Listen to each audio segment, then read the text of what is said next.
Sir ఈ రోజున Bhadrachalam ITC కార్మికుల ఎన్నికలలో మళ్ళీ రెండోసారి కూడా విజయం సాధించడం పట్ల మీ అభిప్రాయం? భద్రాచలం ప్రాంతంలో మరి చంద్రబాబు నాయుడు గారు ముఖ్యమంత్రిగా ఉన్నప్పుడు మరి అక్కడ చేసిన అభివృద్ధి కార్యక్రమాలు ప్రతి ఒక్కరి నోట మరి చంద్రబాబు నాయుడు గారు పేరే ఉన్నది. వారంటే అభిమానం ఆ భద్రాచలం కాన్స్టిట్యున్సీకి, మా పినప కాన్స్టిట్యున్సీకి ప్రత్యేకంగా ఉన్నది. కాబట్టి అక్కడ ఎవరు చూసినా కూడా బాబు గారు గెలవాలి ఆంధ్రలో అని గెలిచేవాళ్ళని ముందుగానే తలిచి మరి వారు ఇక్కడ గెలిచిన తర్వాత అక్కడ కూడా పెద్ద ఎత్తున ఐటీసీ ఎలక్షన్స్లో రెండోసారి కూడా ఇదివరకు గతంలో కూడా 5-6 సార్లు గెలవడం కూడా జరిగింది. మధ్యన ఒకసారి లేకుండా మళ్ళీ రెండోసారి కూడా ఘన విజయం సాధించింది. పోటురంగారావు గారి ఆధ్వర్యంలో ఘన విజయం సాధించింది. మరి ప్రతి ఒక్కరికి పేరు పేరున ధన్యవాదాలు తెలియజేస్తున్నాం. వారిని ఈరోజు ఆ గెలిచిన సందర్భంగా ముఖ్యమంత్రి గారిని మరి వాళ్ళందరూ మిమ్మల్ని కలవడానికి ఎన్నో 2 రోజుల నుంచి వెయిట్ చేస్తున్నారు, మీరు కలవాలని చెప్తే మొన్న పార్టీ ఆఫీసులో వారు ఈరోజు ఆ పార్టీ ఆఫీసులో టైం ఇచ్చారు. కాబట్టి వారిని కలిసి వారికి ఇది గెలిచినందుకు వారికి అభినందనలు, మాకు కూడా వారి అభినందనలు చేయడానికి మేము తీసుకుంటాం అని చెప్పి. పార్లమెంట్ ఇన్ఛార్జిగా సార్ రాష్ట్ర విభజన జరిగిన తర్వాత 10 ఏళ్ల పైన కూడా అంటే అవునండి 2 పార్టీలు అక్కడ గెలిచింది. అవును, గతంలో తెలంగాణ కానీ టీఆర్ఎస్ కానీ ఇప్పుడు కాంగ్రెస్ పార్టీ. అయినా కూడా ప్రజల్లో తెలుగుదేశం పార్టీ పట్ల ఉన్నటువంటి ఆ అభిమానం కానీ అదే ఇప్పుడు దోహదపడింది అనుకోవచ్చు అంటారా? వరుసగా రెండోసారి గెలవడం ప్రతి ఒక్కరి అభిమానము తెలుగుదేశం, ప్రతి ఒక్కరి గుండె హృదయంలో తెలుగుదేశం పార్టీ గూడు కట్టుకున్నది. ఎవరు చూసినా తెలుగుదేశం పార్టీ కాంట్రవర్షియల్ లేకుండా ప్రతి ఒక్కరికి మరి ఈరోజు ఉన్నది. మరి ఈరోజు తెలంగాణలో కూడా అటు ఇద్దరు టీఆర్ఎస్ ప్రభుత్వం ఏదైతే 10 ఏళ్ళ నుండి తెలుగుదేశం నామరూపాలు లేకుండా చేయాలనే దురుద్దేశంతో పెద్ద పెద్ద లీడర్ని ప్రభుత్వం పెట్టి తీసుకుపోయినా కూడా కార్యకర్తలు ఈరోజు పార్టీని కాపాడుకుంటా మరి తెలుగుదేశం పార్టీ తెలంగాణలో 20 సంవత్సరాల అధికారం దూరం కూడా ఇప్పటికి కూడా చంద్రబాబు గారి అభిమానంతో ఇప్పటికి కూడా కార్యకర్తలు పెద్ద ఎత్తున ఉన్నారు, ప్రతి కాన్స్టిట్యున్సీలో ఉన్నారు. ఇప్పుడు రాబోయే రోజుల్లో ఇప్పుడు కాంగ్రెస్ ప్రభుత్వం కూడా పూర్తిగా విఫలమైంది రాష్ట్రంలో. రాబోయే రోజుల్లో తెలుగుదేశం పార్టీని ఆదరించడానికి పెద్ద ఎత్తున మరి ప్రజలు వెయిటింగ్ ఉన్నారని చంద్రబాబు గారి నాయకత్వంలో తెలంగాణ కూడా రాబోయే రోజుల్లో తెలుగుదేశం ప్రభుత్వం ఏర్పడుతుందని మేము విశ్వసిస్తున్నాం. అలాగే పక్క రాష్ట్రం వేస్తారు మాది ఆంధ్రప్రదేశ్కి సంబంధించి గత 10-11 నెలలుగా జరుగుతున్న పరిపాలన తీరు మీద 2 గుంపులు. ఆంధ్రప్రదేశ్లో ఇప్పుడు బాబు గారు వచ్చినాక ఎంతో వారు రావాలి, ఆంధ్రప్రదేశ్ అభివృద్ధి రావాలని గత జగన్ నియంత్రిత పాలనలో మరి ఆంధ్రప్రదేశ్ రాష్ట్రం ఎంతో వెనుకబడి ఉన్నది. చంద్రబాబు గారి నాయకత్వంలో మరి ఏదైతే నేషనల్ ఫ్రంట్ రావాలని మరి అందరూ కోరుకున్నారు. ఈరోజు ప్రతి ఒక్కరికి గుండె మీద చేసుకొని చంద్రబాబు నాయుడు గారు ముఖ్యమంత్రి ఉన్న మనకు ధైర్యంగా ఉన్నారు. మరి రాబోయే రోజుల్లో ఆంధ్రప్రదేశ్ కూడా మన దేశంలో పెద్ద ఎత్తున అభివృద్ధి చెంది రాష్ట్రంలో జీడిపిలో కూడా మన ఇండియాలో మొదటి స్థానంలో ఉంటుందని ఈ సందర్భంగా తెలియజేసుకుంటాం. సార్ భద్రాచలం ఐటీసీ అనగానే ఆ ఎన్నికలు కూడా సాధారణ ఎన్నికలను కల్పించే విధంగా ఉంటాయి. దానిలో మీరు అధ్యక్షుడిగా ఈ రోజున ఎన్నికవడం, అందులో తెలుగుదేశం పార్టీ 10 ఏళ్ల తర్వాత మళ్ళీ ఇంకా భద్రాచలంలో ఇంకా తెలుగుదేశం అభిమానం ఉంది ప్రజల్లో, దాని మీద ఆ పార్టీ మీద కానీ ఆ నాయకుడి మీద కానీ భరోసా ఉంది అనడానికి ఇది ఒక ఉదాహరణ అనుకోవచ్చు. నమస్కారం అండి. ఈరోజు నాడు భద్రాచలం ఐటీసీ పిఎస్పీడీలో వరుసగా రెండవసారి టీఎన్టీసీ ఘన విజయం సాధించడం జరిగింది. వరుసగా ఇప్పటివరకు 14 సార్లు ఎన్నికలు జరిగితే 8 సార్లు టీఎన్టీసీ ఘన విజయం సాధించడం జరిగింది. టీఎన్టీసీ ఇంత బలోపేతం అవడానికి ముఖ్య కారణం మా సీనియర్ నాయకత్వం అయినటువంటి పెద్దలు రాష్ట్ర టీఎన్టీసీ నాయకులు శ్రీ పోటురంగారావు గారు.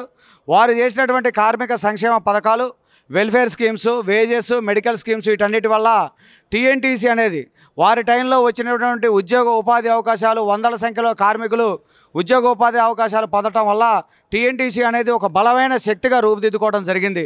వారి రిటైర్మెంట్ తర్వాత 2021లో జరిగిన ఎన్నికల్లో మా యొక్క యువ నాయకత్వానికి మాకు పగ్గాలు అప్పచెప్పి వారి యొక్క సూచనలు, సలహాలు, వారి డైరెక్షన్లో మేము ఎన్నికలకు వెళ్ళడం జరిగింది. మన పార్టీ ఉమ్మడి రాష్ట్రంలో అధికారంలో ఉన్నప్పటికంటే కూడా 188 ఓట్ల పైగా మెజారిటీతో టీఆర్ఎస్ గవర్నమెంట్ మొత్తం టీఆర్ఎస్ హవా తెలంగాణ రాష్ట్రంలో వన్ సైడ్గా ఉన్న సమయంలో కూడా ఐటీసీ పిఎస్పీడీలో మేము విజయం సాధించడం జరిగింది. అదేవిధంగా మొన్న 2025 జనవరి 31న జరిగినటువంటి ఎన్నికల్లో కూడా మళ్ళా రెండోసారి కార్మికులు మేము చేసినటువంటి వేతన ఒప్పందం, మంచి వేతనాలు, మంచి మెడికల్ స్కీము, వేకెన్సీతో సంబంధం లేకుండా సుమారుగా 70 మంది పైగా ఉద్యోగ ఉపాధి అవకాశాలు, కాంట్రాక్ట్ వర్కర్స్కి కూడా మంచి వేతనాలతో ఉండేటువంటి సంక్షేమ ఫలాలు ఇస్తే యావత్ కార్మిక లోకం మంచిని గుర్తించి మరలా మమ్మల్ని గెలిపించి ఈ రోజునాడు కాంగ్రెస్ పార్టీ అధికారంలో ఉన్నప్పటికీ టీఎన్టీసీని 60 ఓట్ల మెజారిటీతో మళ్ళా మాకు ఈ టీఎన్టీసీయే కావాలా మిల్లులో అని చెప్పి యావత్ కార్మికులు ఒక్కటై ఒక్కతాటిగా నిలబడుతూ టీఎన్టీసీని మరలా రెండోసారి అధికారంలోకి తీసుకురావడం జరిగింది. టీఎన్టీసీ అంటేనే కార్మిక సంక్షేమం, కార్మిక అభివృద్ధి, కార్మిక భరోసా, ఈ మూడింటిని ముందుకు తీసుకొని వెళ్ళి మా సీనియర్ నాయకత్వం ఏ విధంగా ఈ యూనియన్ని ముందుకు తీసుకెళ్ళిందో వారి యొక్క ఆలోచనలు, వారి అడుగుజాడల్లో గత 15 సంవత్సరాలుగా పనిచేస్తుంటాం. వారి యొక్క విజనరీని కూడా దృష్టిలో పెట్టుకొని మేము ఈ విధంగా ముందుకెళ్తూ ఉన్నాం. మా సీనియర్ నాయకత్వానికి చంద్రబాబు నాయుడు గారు చేసినటువంటి విజనరీ అనేది చాలా ఇంపార్టెంటు. వారిని ఆచరణలోకి తీసుకొని వారి యొక్క విజనరీని, చంద్రబాబు నాయుడు గారి విజనరీని ఫాలో అవుతూ, వారు దాన్ని ఫాలో అవుతూ ఆచరణలో ఇంప్లిమెంట్ చేయటం వల్లే మా అందరికీ యూనియన్ ద్వారాగా ఉద్యోగ ఉపాధి అవకాశాలు పొందడం జరిగింది. యూనియన్ ద్వారాగా ఉద్యోగ ఉపాధి అవకాశాలు పొందటమే కాకుండా అదే యూనియన్కి అధ్యక్షుడిగా అయ్యే అవకాశం కూడా కలిగిందంటే పెద్దల శ్రీ పోటి రంగారావు గారు చేసినటువంటి విజనరీతో కూడినటువంటి ఉద్యోగ ఉపాధి అవకాశాలు అయితేనేమి, కార్మికులకు లాంగ్ టర్మ్ బెనిఫిట్ ఏం కావాలనేది చాలా దూరదృష్టితో ఆలోచించడం వల్ల ఈ రోజు నాడు మంచి శాలరీస్తో ఉంటూ మా యొక్క మండలం కాదు, మా కాన్స్టెన్సీలో కూడా మా ఐటీసీ పిఎస్పిటి భద్రాచలం ఎన్నికలంటే ఒక ఎమ్మెల్యే ఎన్నికలతో సమానంగా ఉంటుంది. ఎందుకంటే పర్మనెంట్ బదిలీ కార్మికులు 1500 మంది ఉంటారు, కాంట్రాక్ట్ కార్మికులు 5000 మంది ఉంటారు, ప్రాజెక్ట్ కాంట్రాక్ట్ కార్మికులు 3000 మంది ఉంటారు, మేనేజర్లు అందరూ తీసుకుంటే దగ్గర దగ్గర 10,000 మందికి జరిగిన ఎన్నికలు. ఫ్యామిలీకి 4 వేసుకున్నా సరే 40-50 వేల మంది పైగా ఇన్ఫ్లుయెన్స్ చేసేటటువంటి ఎన్నికల్లో రెండోసారి టీఎన్టీసీకి యావత్ కార్మిక లోకం ఒక మంచి వేతనాలు, మంచి సంక్షేమం, మంచి అభివృద్ధి, కార్మికుడికి ఆత్మగౌరవాన్ని ప్రయారిటీ ఇస్తారన్న ఉద్దేశంతో కార్మికులు మళ్ళీ రెండోసారి మా యూనియన్కి అవకాశం కల్పించడం జరిగిందని చెప్పి మేము తెలియజేస్తూ ఉన్నాం.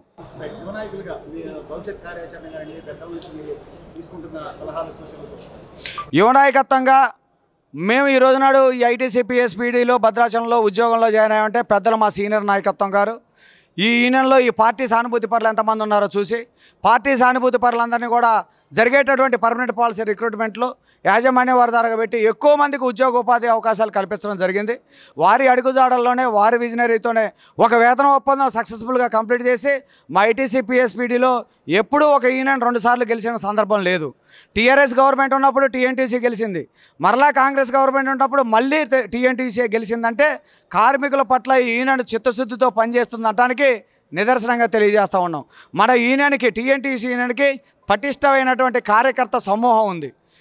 హోల్ హార్టెడ్గా పనిచేసేవాళ్ళు, నిజాయితీతో పనిచేసేటటువంటి సైన్యాన్ని వారు మాకు ఇచ్చెళ్ళారు.